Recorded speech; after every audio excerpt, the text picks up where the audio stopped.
शहरातील एका धार्मिक स्थळामध्ये बांगलादेशी इसम घुसल्याचा संशय। नगर शहरातील भोसले आखाडा परिसरातील एका धार्मिक स्थळात गुरुवार दिनांक 12 डिसेंबर रोजी सकाळी संशयित बांगलादेशी इसम घुसल्याची अफवा पसरली।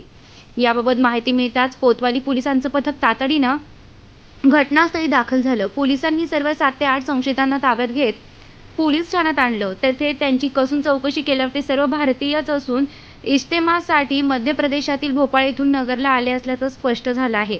याबाबत मिळालेली माहिती अशी की भोसले आखाडा परिसरात असलेल्या एका धार्मिक स्थळात 7 ते 8 अनोळखी इसम जाताना परिसरातील नागरिकांनी पाहिले। ते नगर शहरातील नसल्याने आणि यापूर्वी त्यांना या ठिकाणी पाहिलेले नसल्याने नागरिकांना ते बांगलादेशी घुसखोर असावेत असा संशय आला।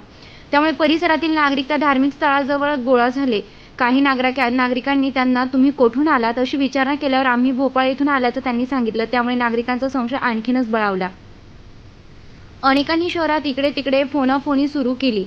काही नागरिकांनी कोतवाली पोलिसांना फोन करून माहिती दिली। ही माहिती मिळताच पोलिसांचे पथक तातडीने घटनास्थळी गेले। त्यांनी त्या इसमांना ताब्यात घेत चौकशीसाठी पोलीस ठाण्यात आणलं। त्यांच्याकडे बराच वेळ चौकशी करण्यात आली। त्यांच्याकडील आधार कार्डची तपासणी करून भोपाळ येथे संपर्क साधून माहिती घेण्यात आली।